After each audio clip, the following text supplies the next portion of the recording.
once again requesting all the participants to kindly mute their audio and video.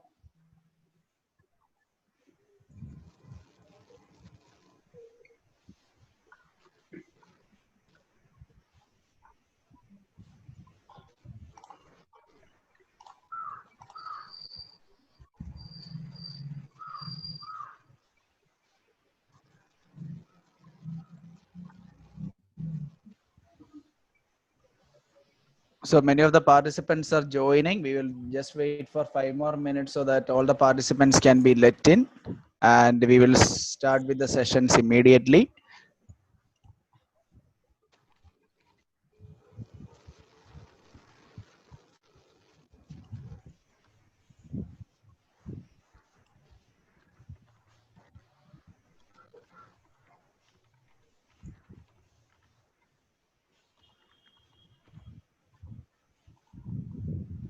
So once again requesting all the participants those who are joining to mute their video as well as audio.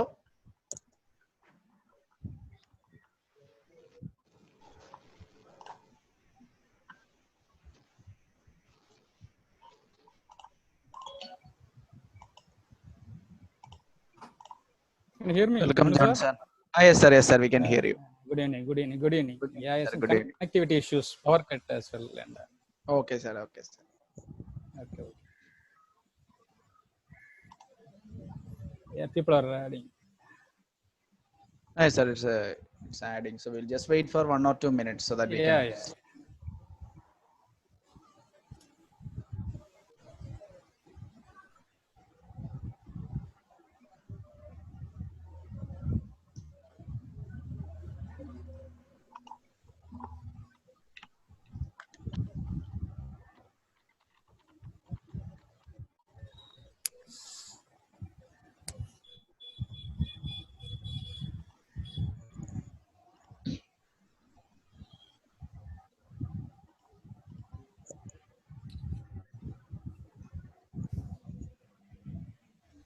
There is a small technical issue with the video of our speaker Sri Kumar sir today. We are just rectifying that, so that's why we'll have just 1 or 2 minutes delay in this.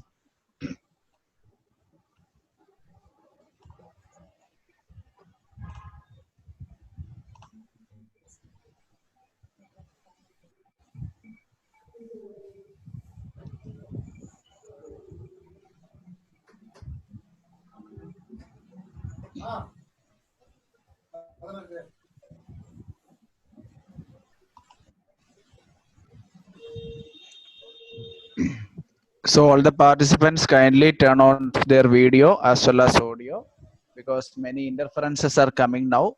So kindly turn off your audio and video. Sir. കിട്ടുന്നില്ല. അതെ, കാസ്പസ്കിൽ എന്താ ചെയ്യേണ്ടത്?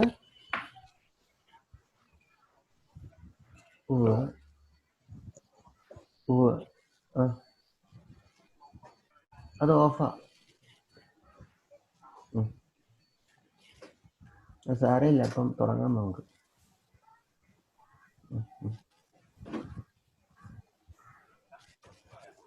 ഇന്ന് സ്ലോയാ. Okay okay sir. ശരി. Hello sir. Hello. എന്താ ചെയ്യണ്ടേ sir? Will start. Okay okay sir. Okay, sir. So we are going to start the session. So once again, a very fine good evening to one and all present here. So today we are heading towards the 5th talk in our national webinar series on prospects and career opportunities in metallurgical and materials engineering, hosted by Department of Metallurgical and Materials Engineering, Amaljodi College of Engineering, Kanjirappalli, Kerala. So I hope all the past 4 talks were very informative for all the participants who are present here, who are pursuing or who are aspiring for a career in metallurgical and materials engineering. And today we have with us Professor K. Srikumar, who is a retired Group Director of Metallurgy and Materials Group from VSSC Trivandrum. So there is a small technical issue with the video of Sri Kumar sir. So I request all the participants to kindly bear with this situation, and sir will be available with us, and sir will be able to talk. And just due to some technical issues, sir is not able to. We are not able to see him, but he will be available with us. And so now I request Dr. John Felix Kumar, HOD Department of MME, Amal Jyoti College of Engineering, to kindly introduce this distinguished speaker to the participants. Over to you, John sir. Good evening. As head of the Department of Metallurgical and Materials Engineering, Amal Jyoti College of Engineering, Kanjirappalli, Kerala, I welcome you all for the 5th webinar of National Webinar Series on Prospects and Career Opportunities in Metallurgical and Materials Engineering, the way forward, through this Zoom platform. The webinar series consists of 8 talks from eminent scientists and professors from reputed institutions and organizations on a weekly basis. In the webinar series, today on the 5th webinar, we have Sri Kumar as resource person, scientist, VSSC, ISRO. He completed graduation in chemistry from St. Thomas College at Pala in Kerala. He did BTech in metallurgy from the pioneering institution of metallurgy, the Banaras Hindu University, BHU, Varanasi. Sir did his post-graduation from the prestigious metallurgy department of Indian Institute of Science, IISc Bangalore. After serving as a metallurgical engineer in the Combat Vehicles R&D Center, CBRD, Avadi, he joined the materials group of VSSC ISRO. His contributions include indigenous development and production of various materials for Indian space research activities, augmentation of materials making, shaping, treating, characterization, and analysis of metallurgical failures. He has retired as Group Director, Metallurgy and Materials Group, VSSC ISRO in 2011. Since 2012, he has been contributing in the teaching field in the mechanical engineering and later in the metallurgical and materials engineering departments at Amal Jyoti College of Engineering. With this, I invite our former head of the department, Professor K. Sri Kumar, to deliver the talk on the role of metallurgy and material scientists in Indian space research programs. I welcome you, sir. Namaste. Namaste. You can see the things? Yeah. Yes, sir. Okay. Now, at the outset, let me express my gratitude to the authorities of Amal Jyoti College of Engineering, Dr. John Felix Kumar, HOD, head of the Department of Metallurgical and Materials Engineering of this college, and all the faculty members for providing me a platform to communicate with you people today on this particular subject. Now, you are all welcome to the 5th talk in the National Webinar Series on Prospects and Career Opportunities in Metallurgical and Materials Engineering, the way forward. And this is organized by this particular department in Amal Jyoti College of Engineering, Kanjirappalli. And I should say, this used to be the one and the only one department of this type in the whole of Kerala. Now, can you think about a world without materials, especially metallic materials? You take any walk of life, every day you meet with metallic materials of different types. You cannot live without metallic materials and alloys. When I was a student of Banaras Hindu University in the early 70s, one of my professors professed that in few years the skies will be having only black birds. What he meant was the carbon-carbon composites which are getting developed at that time will be utilized extensively for making the aeroplanes. But even today, if you look at the sky, you can see, of course, there may be few carbon-carbon composite or other composite aeroplanes made up of composite materials, but most of them are still made up of aluminum copper alloys or the recently developed the nascent lightweight modulus hardened aluminum lithium alloys.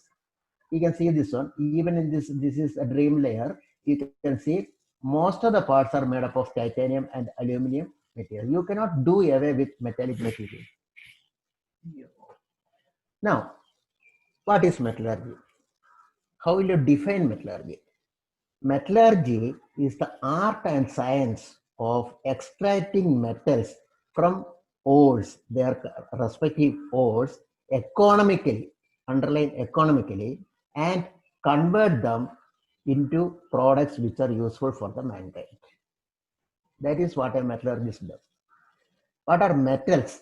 Metals are opaque, lustrous elements having good thermal and electrical conductivities. But mostly, people will not use metals in the pure form, except for rare things like giving a coating or something like that. Gold may be coated on material for preventing corrosion. Other than that, mostly the metals will be used in the alloy form. And what is an alloy? An alloy is an intimate mixture of two or more metals made in such a way that the alloy formed has tailor-made properties suiting your requirements. So you can make your own alloy, making different types of alloys, but there are certain rules for alloying. With that only you'll be able to alloy the elements. If you look at the periodic table, more than 100 elements are metals. You can see starting from the alkaline materials to transition metals, then lanthanides and actinides, that is the rare earth metals, then alkali metals, and of course there are gases. This is how it goes. And this area, you see this blue one, most of them are metals and they are used regularly for our day-to-day applications. Apart from that, aluminum, this is another material which is used, and another one is titanium. Now, in between the metals and the gases, you have got metalloids like carbon, silicon, etc. The metalloids are those materials which are having properties similar to those of metals as well as non-metals. Now, if we take carbon and silicon, they are very good conductors of electricity, very good conductors of temperature, but they cannot be formed into a usable product as you are able to form with the metals. Now, every day, the periodic table is expanding. People are doing a lot of research on super heavy transactinide elements. More and more elements are synthesized, and these transactinide elements are having protons more than 92, and these materials will be used extensively for our nuclear applications. Now, Agricola, the German scientist, is supposed to be the father of modern metallurgy. He was there from 1494 to 1555, and he made a systematic and comprehensive study of mining, and he classified the methods. He classified the methods of mining and metallurgy, especially the extractive metallurgy, the metallurgy which is used for extraction of elements from their ores. And he has published it in 12 volumes. And this is supposed to be the Bible for extractive metallurgy students. Now, with this exordium, we will come to our topic today. This is the role of metallurgical and materials engineer in Indian Space Research Organization, or rather I would say Indian Space Research activities rather than organization. Now, whatever we discuss now does not pertain to ISRO alone. It is true for all interested souls involved in activities akin to these throughout the world, whether it is NASA or ESA or CSA or whatever it may be. So wherever you go, a metallurgist goes, if he is working in a space organization, he will be doing similar things what I am going to discuss now. And the contributions of a metallurgist to aerospace industry are mammoth and invaluable. You know this person? He is Dr. Vikram Sarabhai, the father of Indian space research activities. He was born in a, what is happening to He was born in 1919 at Ahmedabad, and as a very young scientist, he started thinking about the vast vista of space for the scientific advancement of India. With that idea, with the dreamy eyes, he came to Kerala for starting the Indian space research activities. And he started it. He sowed the seeds of Indian space research activities, But unfortunately, he was not able to reap the fruits of this work. Before that, in 1971 itself, he expired because of heart attack. Now, he has come from Ahmedabad here to the southern part of Kerala. This is a fishing village here, which is known as Tumba. The name Tumba is given because it had lot of Tumba chedis, Tumba plants. But now I don't think that there will be even a single Tumba plant available there. Now, why did he come there? Neither because it is a picturesque place, nor because it is the southern part of his wife's homestay. His wife was Mrinalini Sarafai from Palakkad, and she was a danceress. But what was the reason he came to Tumba? This is the reason. That is, the magnetic equator passes over the fishing village of Tumba here. At the magnetic equator, the magnetic dip is nil. So, all activities related to space can be easily carried out in these areas where the magnetic equator passes through. And with his request, the whole fishing village of Tumba was handed over to him by the then Bishop of Trivandrum, along with the church there. And all the activities, the Indian Space Research activities started in the small church building in 1962 at Tumba. And soon they named it as TERS, that is Tumba Equatorial Rocket Launching Station. Now, this building, even now it is there as a museum. There was a design office, there was a research centers, there was a materials production center. Everything was confined into this particular small area. And in 1963, the first rocket was launched from TERS. But unfortunately, that was not their own child. It was an adopted child. It was a Nick Apache rocket, which was purchased from the US. And this was the first rocket to be launched from the Indian soil. By 1967, scientists and engineers and technologists working within the small confined area, they could make a small rocket which was termed as Rohini RH-75. 75 stands for the diameter of the rocket. That is, it was only 75 centimeters in diameter. And this was the first indigenously made sounding rocket which was launched from TERS. And what is meant by sounding rocket? It does not mean that it is making a lot of sound. The name sounding rocket means it has got certain equipments which sounds the atmosphere. That means the equipments are able to measure some of the parameters in the atmosphere, especially for the weather studies. And these rockets will take these equipments to about 100 to 150 kilometers above the sea level. Now, in 1968, the TERS, that is the Tumba Equatorial Rocket Launching Station, was dedicated to the United Nations by the then Prime Minister Indira Gandhi.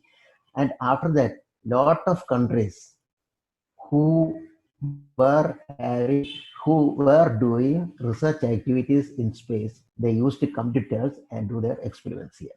So now the seed sown by Vikram Sarabhai had delivered the boy, and now it is a full-fledged, and now the boy is born here. Now, meanwhile, Indian Space Research Organization was established with headquarters at Bangalore.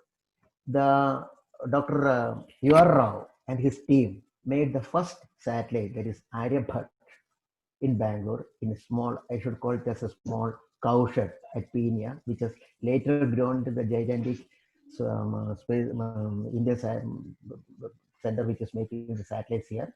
Now, the first satellite made was Aryabhat. It was about 360 kgs, and there was no launching facility available in India at that time, and it was taken to Russia and launched.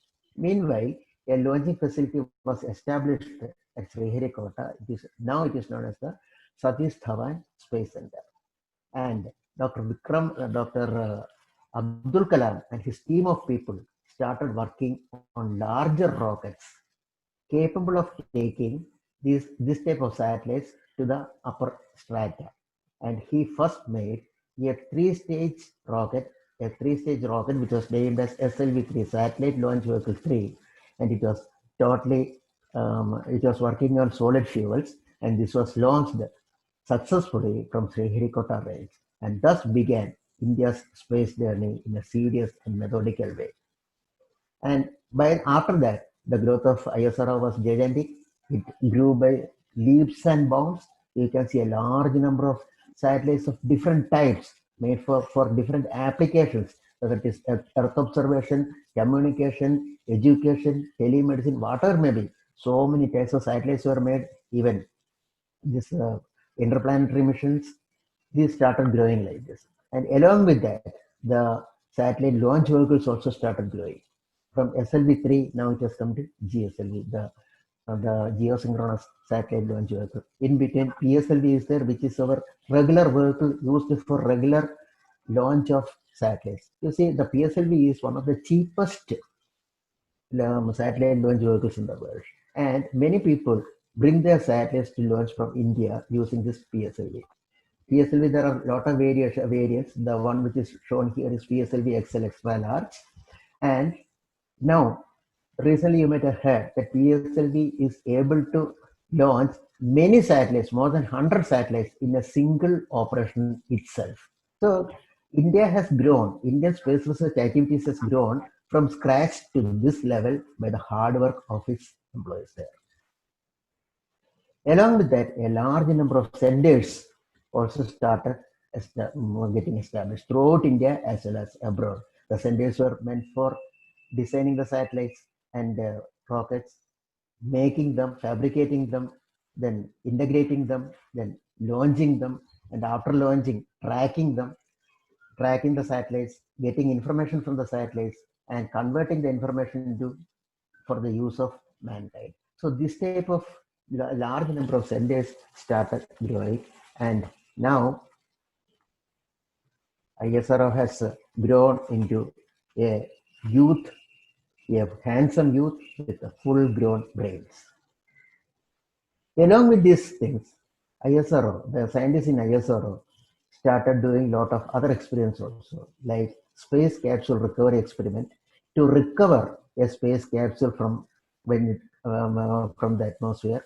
Then use of reusable launch vehicles. Whatever launch vehicle you are using it cannot be used once again. After one, that is what is known as the once it is used, then it cannot be reused. So a reusable type of launch vehicle that was developed.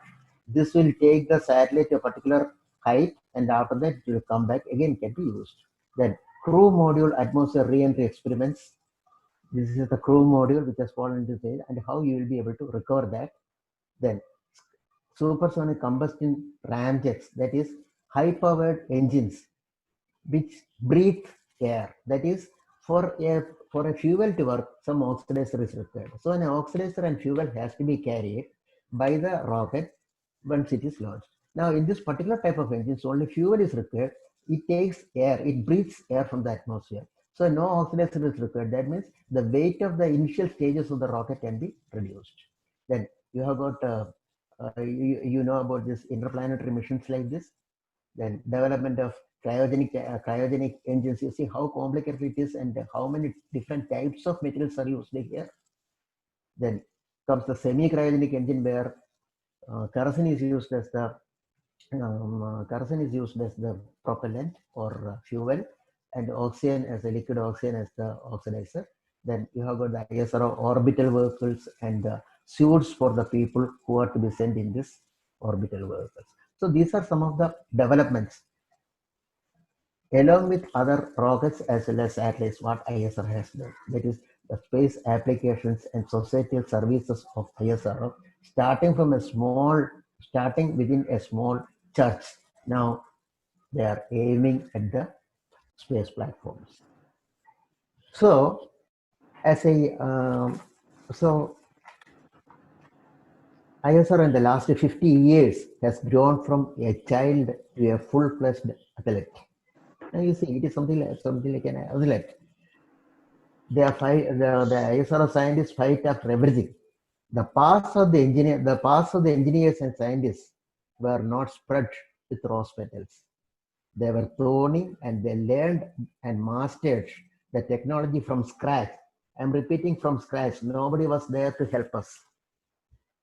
Painstakingly, in a hard way, suffering a lot of agony, failure, and humiliations. But failure is a part of our life. From failures only, you will learn the things. This is what this is what Sarabhai told.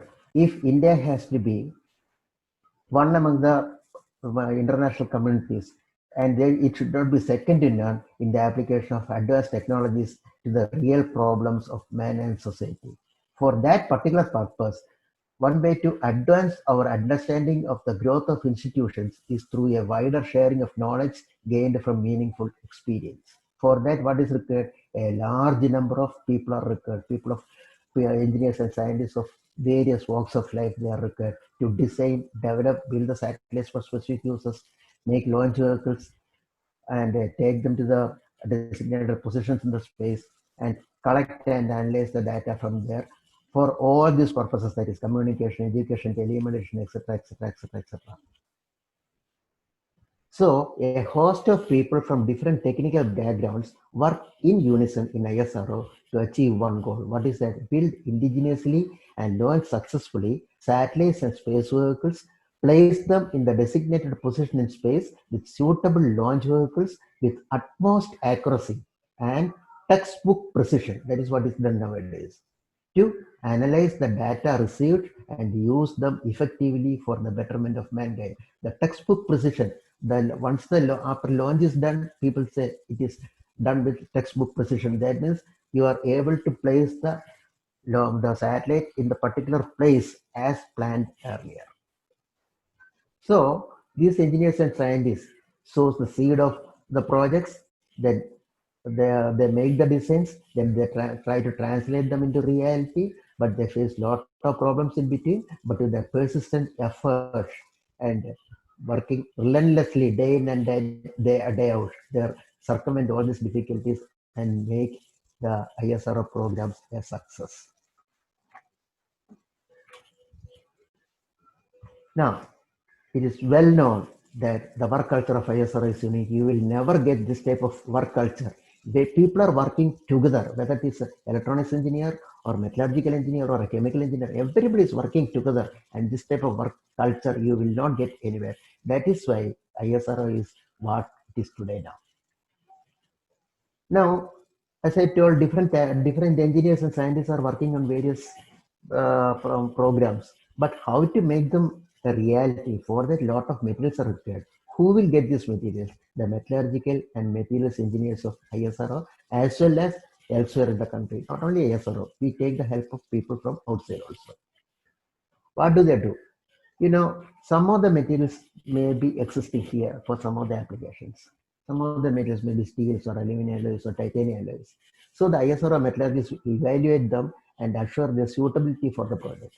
But if you see the early days, none of the materials required for the earlier applications, earlier ISRO's applications were available in the country. They had to be imported from different countries. And those people started giving some stumbling blocks. That is, you should not use it in this fashion, or you should not make it there. This type of, so many things started coming out. Then ISRO scientists had to make these materials here itself. But unfortunately, the Indian metallurgical industry is one of the largest industries in the world. The metallurgical industries in India are one of the largest in the world. They were not equipped for making this type of specialized materials in the country. And not only that, these materials were required only in very small numbers because the launches were very small, even today. So the number of launches are very less. So the materials required was also very less. And the companies will not be able to make it in a profitable manner. So ISRO metallurgists and scientists faced a lot of problems in the beginning, but eventually these materials were. Hello, I'm getting some disturbance here. Hello. So eventually, most of these materials were used in ISRO programs were developed from the scratch, and indigenization programs, that is, making of these materials in India, started. The role of metallurgical and materials engineers, there are four major roles. One is making the materials by reverse engineering. That means, as I told earlier, materials used to be imported from abroad for our application, especially for the SLV3, and the rocket case was made up of mode 15 series steel. Afnor 50C steel, which was imported from France. It was a French specification.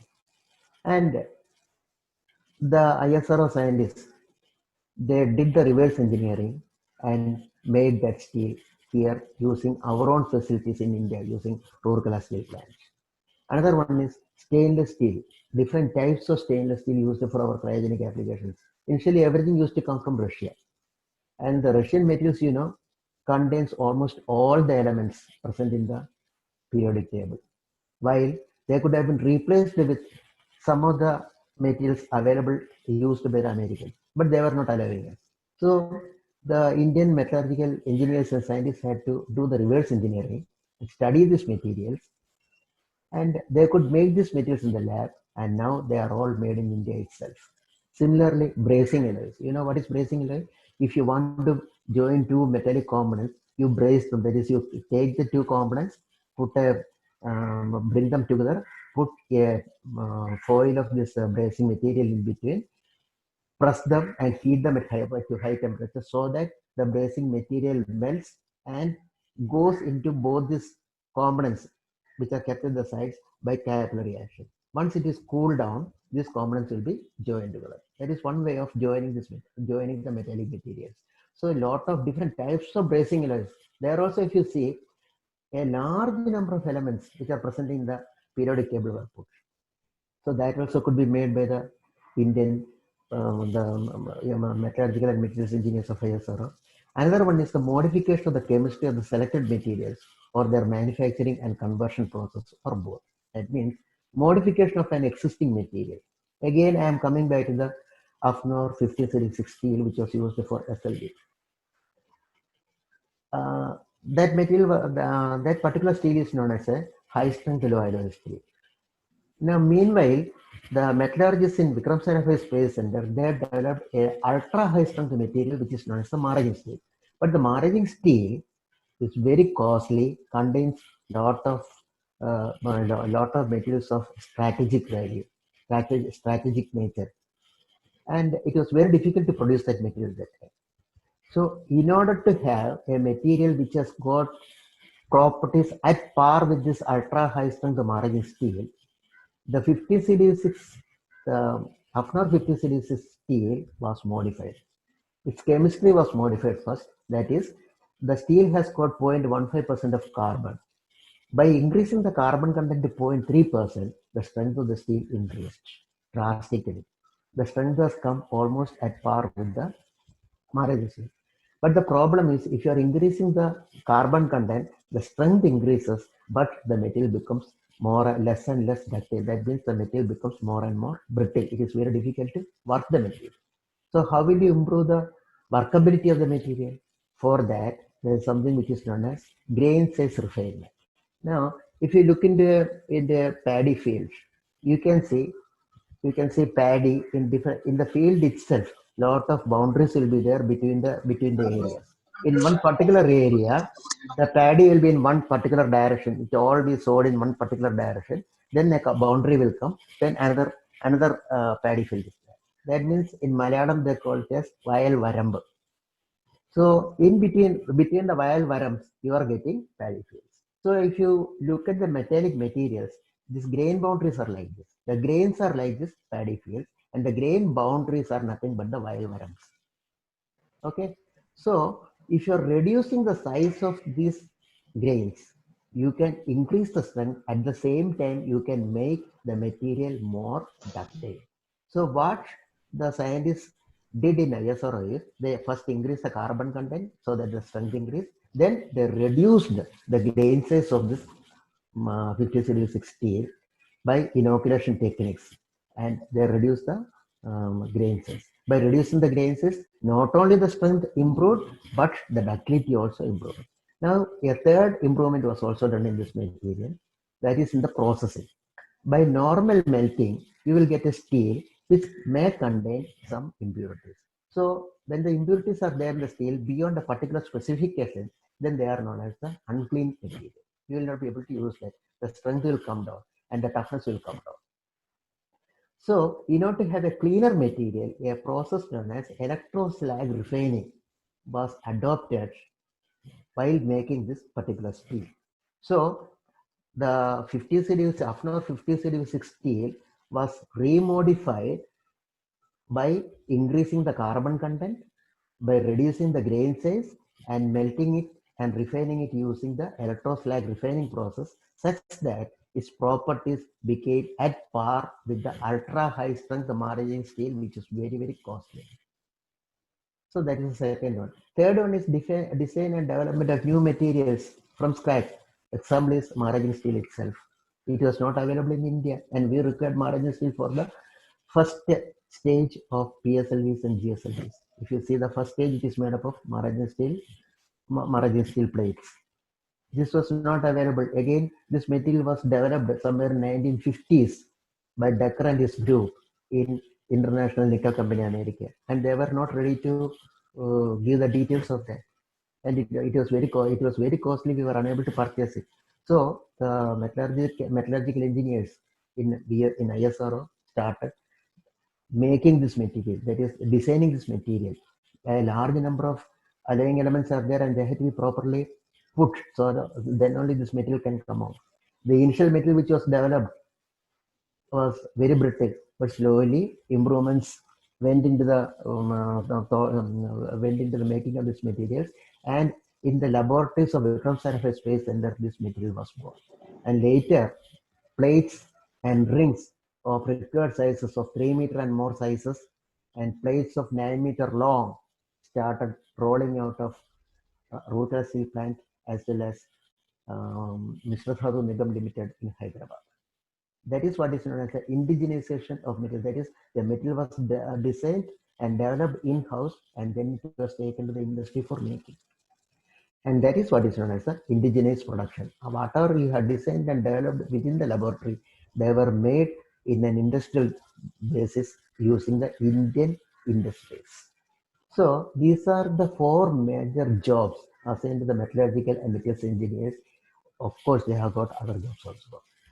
Some of the components you can see, a large number of components, small and big, and large number of systems and subsystems are required. This is the marine steel motor gates here.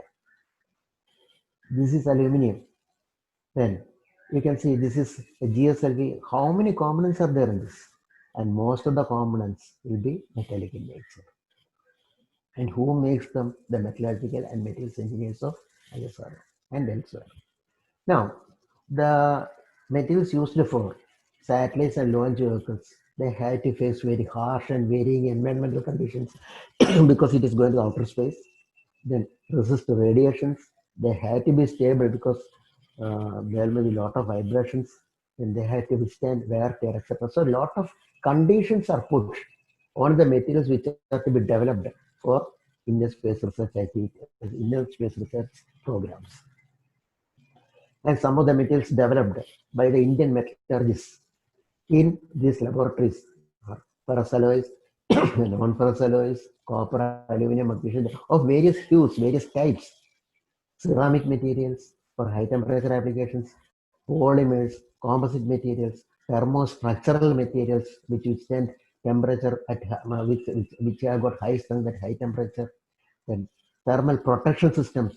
As I showed that reusable launch vehicle, once it comes back from the atmosphere, once it enters the atmosphere of the earth, then because of the resistance, the whole body gets heated up and it may melt because it is made up of aluminum.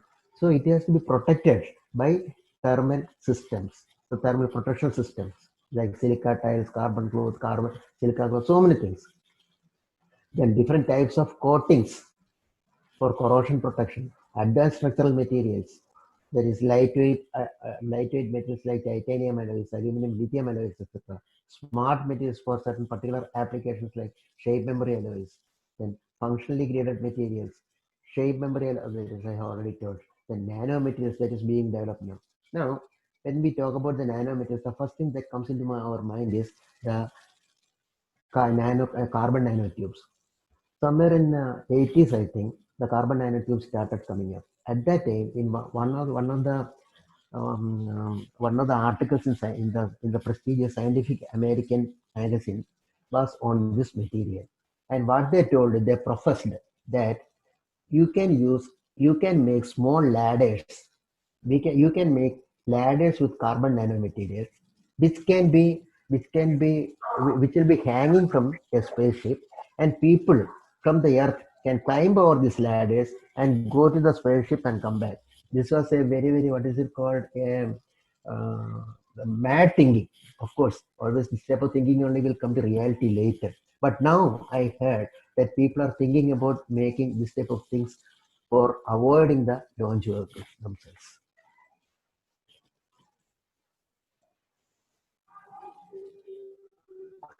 So the list is unending. Most of the materials are developed, but many are to be explored. Some of the metallic materials used in large quantities in PSLVs are here. 50 series 6 aluminum alloys, maraging steel, lot of things are there. And similarly for GSLV, and similar type of materials are used for GSLV Mark III also. These are some of the materials which are used in large quantities. There are a large number of metallic components inside. Systems and subsystems are there inside. Now, who developed all these materials in ISRO? The metallurgical and materials engineers of Vikram Sarabhai Space Center. There was a group known as the Metals and Metallurgy Group, which was there from the very beginning, from the initiation of the Indian space research activities in the small church building in mid 1960s. Now there is another group which is working in LPSC, that is liquid propulsion systems, and also. And there may be many other people. Those people in the Metals and Metallurgy group of Vikram Sarabhai Space Center, they contributed a lot in the development of the various ferrous alloys, titanium alloys, magnesium and aluminum alloys, magnetic materials and special materials, powder metallurgy products for certain applications, then silica tiles, so many materials. You can see here large number of materials were developed by this particular group, and most of them are in the production state and they are used by the Indian space research activities. And other things are corrosion studies. The corrosion of the material at high temperature as well as at very low temperature, depending upon the atmosphere to which the materials are exposed. Then heat treatment of the materials and joining of the materials, so that is welding or soldering, etc. Those things and the materials required for that. More than that, there are two more things. One is the materials characterization. That is, once you make the material, it has to be characterized fully for its specifications or for its properties. A very good group is there in VSSC as well as in LPSC doing this job. Then failure analysis. I'll come to that later. This is a margin steel plate, the first margin steel plate to be rolled in the Rood class steel plant. After making the material in the laboratory here, it was taken to Rood class steel plant for making large number, because this type of large size could not be made in VSSC laboratory. You can see the slab on which is going to the rolling mill and the plate which is coming out of the rolling mill.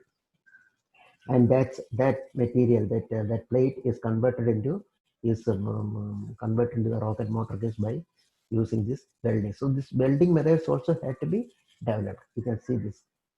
Then so many such segments are joined together to make the rocket motor case. This is for PS1. That is, PS1 means PSLV stage 1.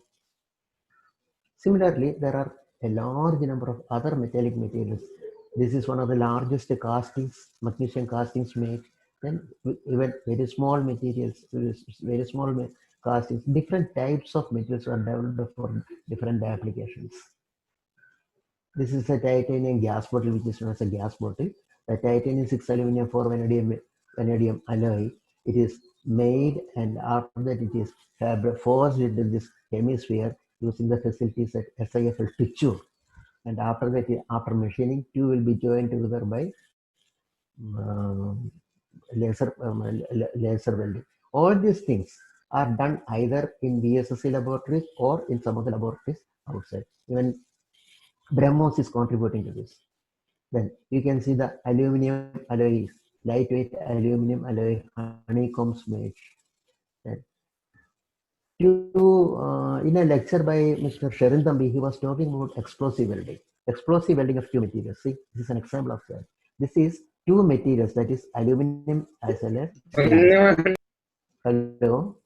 Aluminum as well as stainless steel. They are joined together by explosive welding. They take two sheets, thick sheets of aluminum as well as stainless steel, put them one over the other, and using the explosive explosive welding, this is joined together, and these components are machined out. You see the size of the component.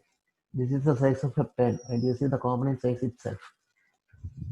Then there are different types of castings, especially investment castings used for our cryogenic engines and the thermal insulation materials used for.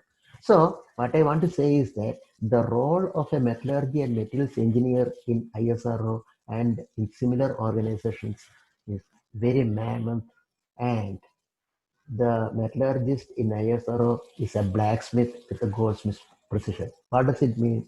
The materials used are all novel, high-tech, costly materials. So you are not free to waste the materials. Suppose you are taking a mild steel, you can afford to waste the material, but the materials used for space applications are very costly and maybe containing lot of strategic elements. So the role of the metallurgist is similar to that of a goldsmith. You should not waste the material. You cannot afford to waste the materials. Now, to in a nutshell, if you talk about the work of the metallurgical and materials engineers, it can be said that is their job is that is the saga, that is their job can be considered as a saga of lab to launch. They develop the materials in the lab, and then they indigenize the materials and then take it for launching. Like understand the need of the material, conceive the idea and modify the existing material, but to conceive the idea for a new material or modify the existing material, design the material. This is very important. Design the material, predicts its properties and shortcomings. If there are shortcomings, then modify this. Now computer can be used for this purpose. Then develop the material within the lab itself. We will be having a lot of facilities for melting, pouring, melting, casting, forging, rolling, etc. So many are there, heat treatment. All these things are there. Then from that, you evaluate, you characterize the material, you evaluate the chemistry, physical properties, mechanical properties, microstructure, mechanical property, correlations, all these things you establish very precisely. And with the same thing, you establish the repeatability of making these materials, getting the same type of material in every stage. Then develop the forming behavior. How will you convert this material into the usable products? That also you develop. Then finish the finish treatments like thermal treatments, evaluating the soundness. Here the soundness means the material, whether the material has got any flow, inside flow or not, that will be evaluated. Then machining, corrosive protection, plating, all those things. All these things are the jobs of the materials and metallurgical engineers in ISR. They do all these things in their lab. Maybe they will be taking the help of labs from IISc, IITs, NITs, DRDO, DMRL, etc. DMRL, this is a temple of research. This is the temple of research of metallurgy. This is Defense Metallurgical Research Laboratory in Hyderabad. Another one is NML, National Metallurgical Laboratory. And there are so many CG, and there is CGCR, that is Central Glass and Ceramics Institutes. Then there are so many CSIR labs throughout India. So you will be able to utilize the facilities available in VSSC or in ISRO as well as outside for developing any type of material that is required for your. Once these materials are developed, then you make the specifications. With the specifications, you go to the industry for manufacture. Now here again comes. I told you, India has got the largest metallurgical manufacturing facilities in the world. But they make only normal type of materials, like aluminum alloy is used for your household purposes or something like that, similarly steels, etc. For high-tech materials were not developed, and they were reluctant to take up the work from ISRO, places like ISRO and even from DRDO. We had to cajole them, and with that, they started developing the materials because there are two things. One is the materials the materials we wanted to develop with their help, the quantity was very less. So there will not be any profit for it. But they took up these things not because of the profit, but because they were becoming a part of a national endeavor, a proud partner of the national endeavor. Now here something is written as KMML, that is the Kerala Minerals and Metals Limited. This is an example. There, it is on the NH47 side after Koilon. When you are going from Trivandrum to Ernakulam, you can see this on the roadside. There's a plant a pilot plant for making sponge titanium. Titanium, which we were supposed to get from Russia, we were not getting it. Somebody put some embargo on that. So we had to have a lot of titanium for our space as well as for aerospace applications. So with the help of DMRL, that is the Defense Metallurgical Research Laboratory, the method was fixed to extract titanium from the B-sides of Kerala, and from that sponge titanium is made. This sponge titanium is the basic raw material for making titanium alloys. So that is titanium, 6 aluminum, 4 vanadium, alpha alloys, beta alloys, so many types of alloys are there. They are all made by different companies like Mr. Dhatu Nigam in Mithani. It's a defense company. They make this titanium alloys there. So for that, the raw material is going from Kerala. The pilot plant is made in KMML with the help of ISRO and DMRL. So this is one of the examples. Similar is the case with aluminum, different types of aluminum alloys. Now, many of the large aluminum companies in India, whether it is India Aluminum Company or Hindalco, they are all helping ISRO with the products which we wanted to make. So the ISRO is utilizing all branches of metallurgy. They require engineers having knowledge in all different branches of metallurgy, including extractive metallurgy. Now, earlier I told extractive metallurgy is only extraction of metals from ores. Here we are not extracting metals from the ores, but we are remelting the metals. That is secondary melting is done. When you are extracting the metals from ores, that is primary melting. When you are making the metals again from already existing material by remelting, that is known as the secondary melting. Now, metallurgy is the only branch of engineering where for higher studies you can have a lot of different areas. There is physical metallurgy, chemical metallurgy, materials characterization, mechanical metallurgy, corrosion. So many are there, and extractive metallurgy is one branch of that. Now, after making, so you have made the material in the laboratory and then made the specifications, and they were given to various companies, the industrial giants in India like Rourkela Steel Plant or DMRL or SJ Industries, so many places where they make the material as well as convert the materials into products usable for ISRO's applications. But along with this, as I told earlier, ISRO has come to this level not on one fine morning. They have undergone a lot of difficulties, lot of failures are there, for which lot of animosity was there from the general public to them. The metallurgists were no exceptions. They also had to face lot of failures. The failures were there during the making of the material. Then failure of the components were there during their manufacture, storing, or even when in service. We had to remove some components from a rocket which was about to be launched to replace that because there was a failure at that time. The failure was detected. So the metallurgical engineers, metallurgical and metals engineers in ISRO, they do this failure and they do the analysis why the material has failed. A systematic analysis is done, and the recommendations to avoid such failures in future, that is the recurrence of such failures in future, will be avoided by their recommendations, and they are all made into different many of these failures are published as technical papers in international journals. You can see that. Another region, you have developed the material, but the material has to be properly characterized. Characterization is a very, very difficult and very important job. You have to characterize the material so that you will find out whether the material is behaving the way in which you want it.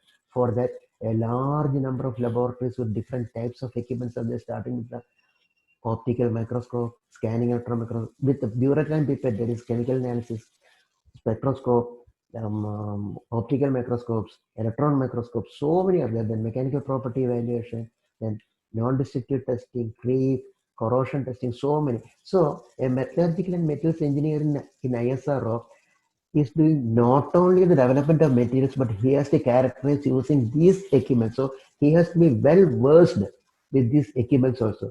That is a very nice area. The characterization of metals is very, very nice area. People who are interested in this definitely go for the R&D work in this type of areas.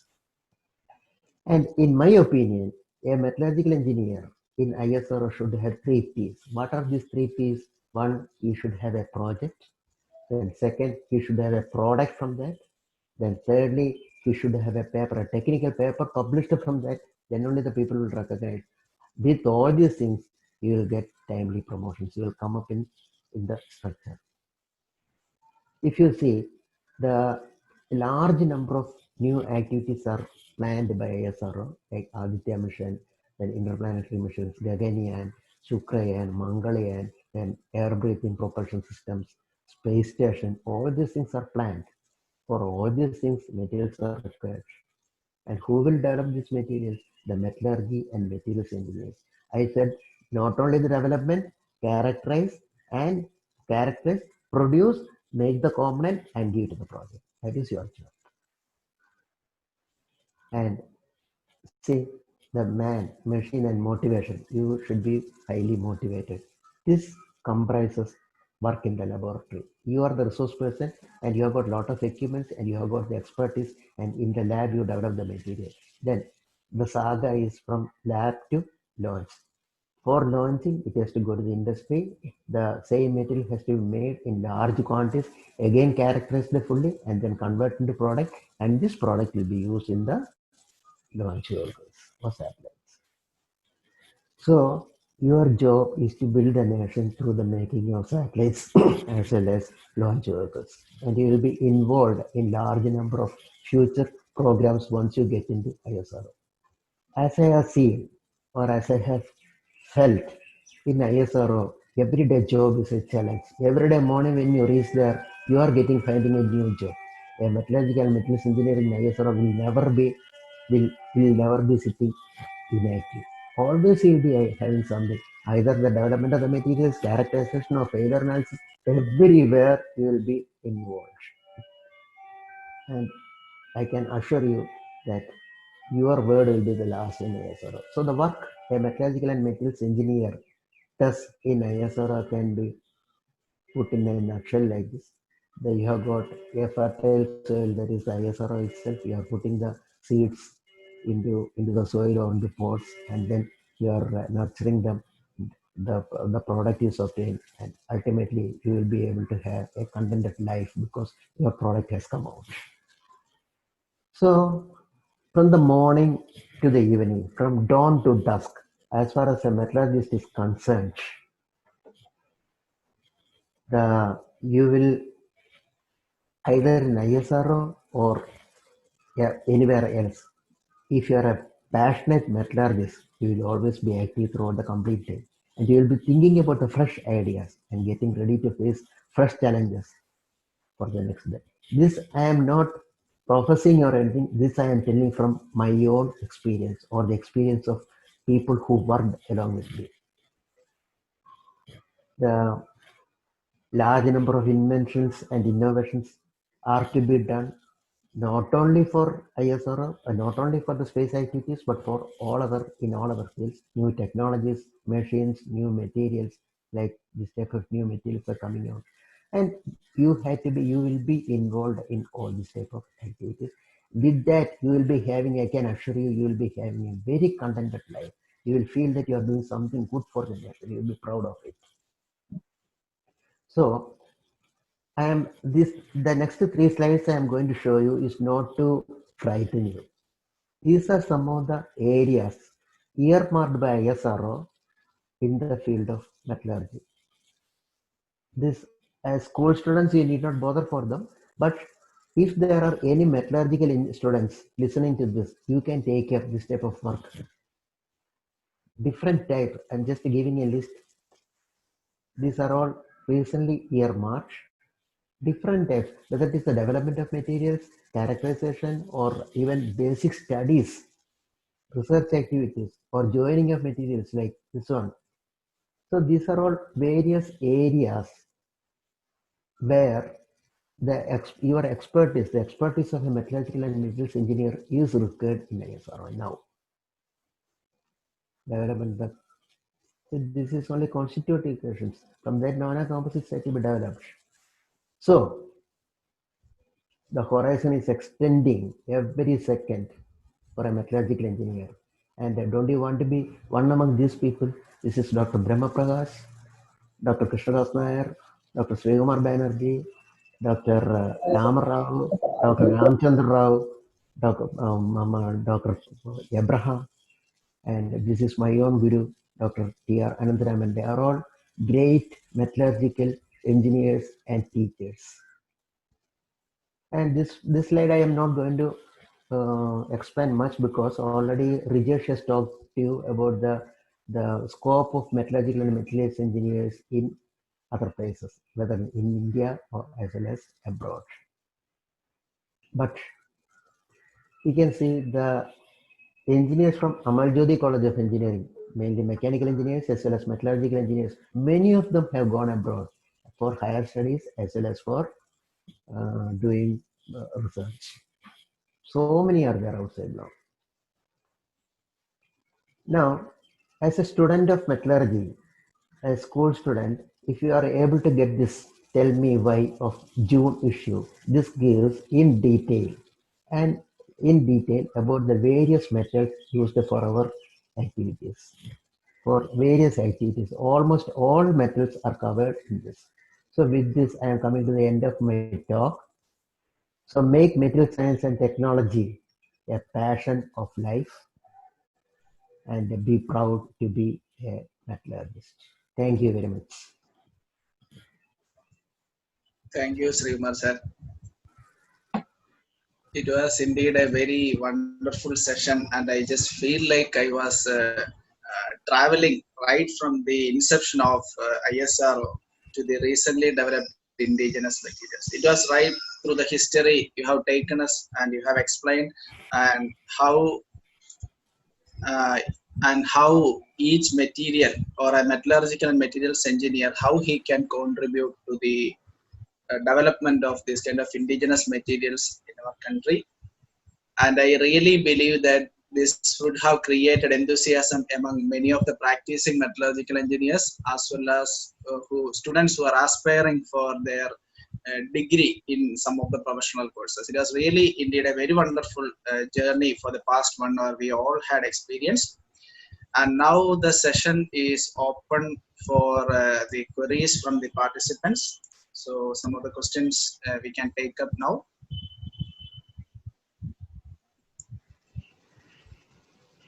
So the participants have any of the queries to be answered by Srikumar sir, please type them in the chat box provided. Yeah, namaskaram sir. Hello, can you hear me? Yeah, I can hear you. Yeah. May I know who's speaking? Sir, my name is Jagdishwar sir. Okay. So thank you for the wonderful speech. Sir, actually I just had a doubt because right now I'm pursuing renewable energy masters and I'm dealing with and I'm planning to do my thesis on material based science and solar in solar technologies. So because I have a query, because for powering up the satellites in space you need these kind of solar materials like silicon or even some of the nano composites, right? Yeah. So Hello. yes, can you see me now? Yeah. So actually I would like to know like how ISRO, like what ISRO is doing with solar kind of materials and how where do you see it going? See, this type of materials are actually required for the satellites and for the interplanetary missions. Okay. So they are being developed. Maybe I'm not sure now because I have left ISRO in 2012. Okay. So maybe in Bangalore it may be getting developed now. Okay, sir. This type of materials are very much required, and in VSSC itself there is a group which is working on the power systems. Okay. Earlier they were making nickel cadmium cells or silver zinc cells. Now they are all obsolete. So they are thinking about modern ideas. Right, So sir. this type of materials find use and people are developing it. Right, sir. And just one last sub question. Just to because I was also talking like how you said silicon. So what is your view on perovskite, sir? Modern materials. This is a ceramic material. Hmm. This is also widely used for various purposes. Okay. Regarding the use of this one in as an electronics material, I'm not aware of it.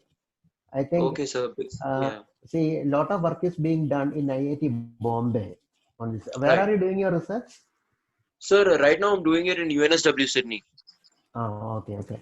In IIT Bombay, a lot of work is going on this. Okay. Yeah. Right, sir. Thank you, sir. Thank you very much.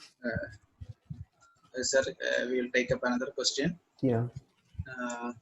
What is the scope of, as usual, general questions? What is the scope and future of metallurgical engineers after pursuing MTech in IITs? After pursuing, see now, BTech is something similar to what is it called? A BTech student is not getting a proper employment nowadays, whether it is metallurgy or any branch of science, except for the so-called computer science. For computer science, any branch is okay because they are taking dignified typists, I should say. They are not engineers. To be frank, a metallurgist should not go for that, or a mechanical engineer should not go for that. Now, after BTech, you can get a good job in a company, but nowadays the gate score is very important. Can you hear me? Hello? Yes, sir. Yes, sir. Because everything suddenly has stopped here. So Yes, sir. gate score is required. That is graduate aptitude test for engineers. With the gate score only, people are employed in many of the government concerns and in some of the private concerns also now. And for MTech students, people may think that after MTech people are going only for teaching field. No, many MTech people are required in factories, in R&D organizations, and in places like ISRO, DMR, etc. So many places. So MTech is not at all a waste. You should pursue MTech after that is. You should pursue your post graduation after graduation. It is very much essential, not only to improve your knowledge, but also to get a better placement. And of course, after that, you can go for your research work also. It is MTech is required, but whether you are going for MTech or not, you should appear in GATE and get a good score in that. Yes, Okay. sir. Yes, sir. It's clear. Okay. Sir, now another general question is coming up. I think it's most of the participants, they are willing to know this. Yeah. How can a metallurgy student join in ISRO? Any entrance exam is there, or something like that they want to ask? Okay, for engineers of mechanical engineering and other branches, there is an entrance examination because large number of people are required. But the number of metallurgists required to be joined in ISRO or either in VSSC or in LPSC, the number is less. So mostly people are directly called for interview. The advertisement will come and they will be called for interview. But sometimes, sometimes in the general test also they will ask for some. So both are available, either direct or through the entrance examination. But mostly metallurgists will be called directly for the interviews. And you know, recently, Kumar they had taken is PGs as well as people having doctorates to work, especially in equipments like electron microscopes. So higher studies is a must actually. Whatever be the field, no, you should not stop with your BTech. Sir, Okay. sir, there is another question. One of the participants, I don't know, he or she's from, she's studying on nickel-based superalloys. How I should proceed further to join ISRO? Nickel-based superalloys is a part of ISRO itself. A lot of materials are required. Inconel-based materials, so many materials are required. So you also, as I told in the earlier, the answer is same as I told earlier. You are a metallurgist. So as a metallurgist, you may be called directly for an interview or through the test sometimes, but mostly directly. So you go on watching the advertisements. And a good place to join as a metallurgical, as a person who is working in nickel-based superalloys. So superalloys is Midhani, that is Mishra Dhatu Nigam Limited at Hyderabad.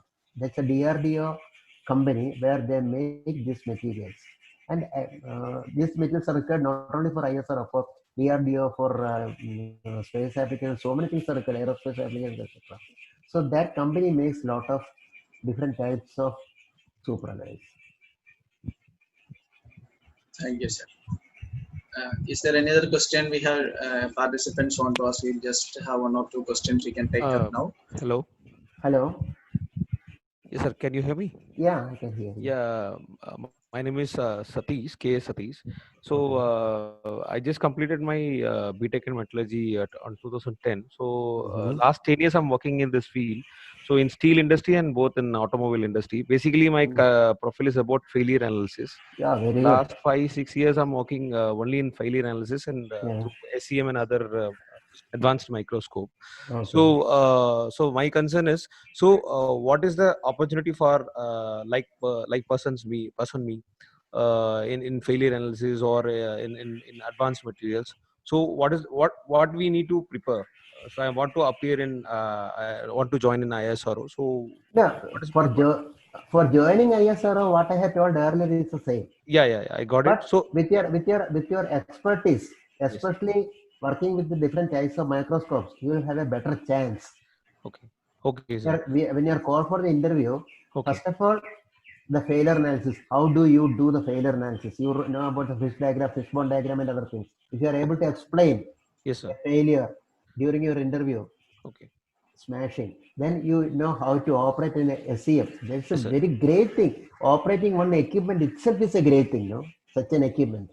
Yes, sir. You will Yes, sir. get lot of new information from these equipments when you're observing a specimen. So your expertise, I really appreciate this much. Right?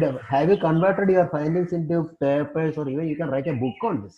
Okay, sir. Because because in every day basis we used to do a failure analysis, but I never converted anything into papers because you convert them. per year I used to make some 50, at least 30 to 50 failure cases. But in particular in engine components, that too piston materials or austenitic stainless steel or water stainless steel and nickel based superalloys like Inconel 7 materials. But I never tried to make it as a papers. But because I have a thought, okay, where we can go, just okay. See, when you are doing this failure analysis, try to do some transmission electron microscopy also. Okay, sir. Okay, you get better ideas and you'll get better knowledge, better in-depth knowledge into this, and you can publish the papers. Sure, and sir. Your expertise is very good, excellent, and you will be required anywhere, wherever you go. No. Okay, sir. Because of this way, because people learn from failure only. Yes, sir. Yes, sir. That is why. Yeah. Okay, sir. Sure, sir. Sure. All Thank the you. best. Thank you, sir. Thank you, sir. Hello, sir. Sir, one last question we will take up. Simulation and computation. What about simulation and computational work? The prospects for that in ISRO? Now it started coming out. Earlier it was not there. Earlier everything was by trial and error method. But now simulation worldwide, it is coming up. You know, one of our own students from Amal Jyoti College of Engineering, one Nidin, is working in that in Germany. Yes. And Max Planck University. Yeah, similarly, he's a metallurgist of 2 years back. He passed out, I think. Then now everywhere, this type of computational analysis is there, especially when you are designing the material. When you are going for a new design of a new material, you got the properties and how to achieve these properties. For that, how are you going to design the material? Earlier, everybody used to do by trial and error. Now that is not required. Especially, I showed you one slide. A metallurgist is a blacksmith with a goldsmith's precision. So you cannot afford to waste the materials by trial and error. So your field is very important, not only in ISRO, in all other places. Thank you, sir. Yeah. Yes, sir. Now it's very clear. Thank you, Srimar, sir. Now I think with this we will try to wind up this session. And if there are any more queries, you can just mail to us, and we will pass on to Srikumar sir for his comments. So now I request our Mr. Vishnu K.C., Assistant Professor, Department of Metallurgical and Materials Engineering, to deliver the vote of thanks. Over to Vishnu, sir. Before that, one question I am seeing in the chat from Shabari Nivas. The question is from where this materials for ISRO is imported. as I told earlier, importing is not our job. We want to have indigenous, the whole total launch should be indigenous. The satellite, the satellite launch, everything should be indigenously made. That is where our expert is coming. So though initially we used to get the materials from France and Russia, now almost all the materials, including the electronic materials, are made in India. Okay. Okay. So now I request Mr. Vishnu K.C., Assistant Professor, Department of MME, to deliver the vote of thanks. Over to Vishnu, sir.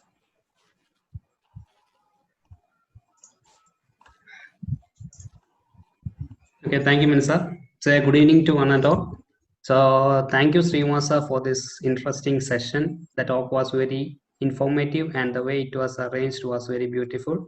That are like the establishment of ISRO, the launching of first satellite, the different centers developed, and the evolution of ISRO. All these things were told like a very simple story, and then moved into the role of metallurgical and materials engineering in the field of space, how the materials are indigenously developed, and what are the various fields in which they will be working in the space sector.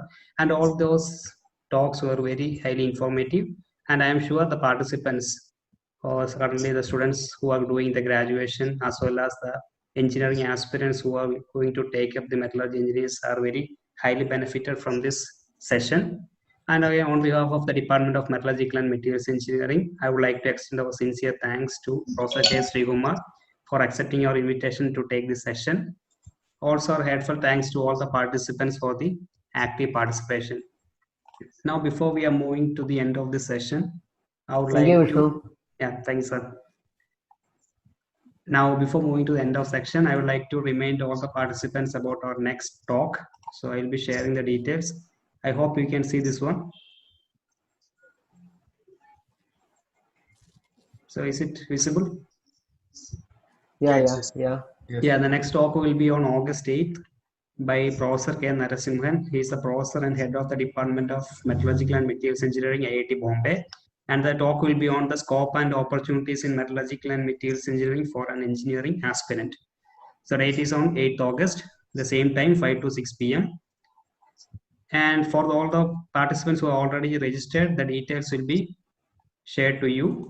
So also the current contents of this session by Srikumar sir is already on our Facebook page, and the link of the Facebook page is already shared in the chat box. You can find it here. Also, it will be uploaded in our YouTube channel. So once again, thank you for all for attending this session. Thank you. So thank you, Vishnu sir, for the nice vote of thanks. So once again, for all the participants who are present here, we are signing off today, and hope to see you for the session which is to be conducted on the next Saturday, the same time from 5 to 6 p.m. by Professor K. Narasimhan, the head of the department and senior professor, Department of Metallurgical and Materials Engineering, IIT Bombay. So we hope to meet you all for the next session, and the details of this session is already shared in our Facebook page, as well as it will be uploaded in YouTube. And you can all submit your feedbacks, and you can get the participation certificates. So once again, we're hoping to meet you all for the next session on Saturday. Till then, we are signing off for the day. So thank you very much.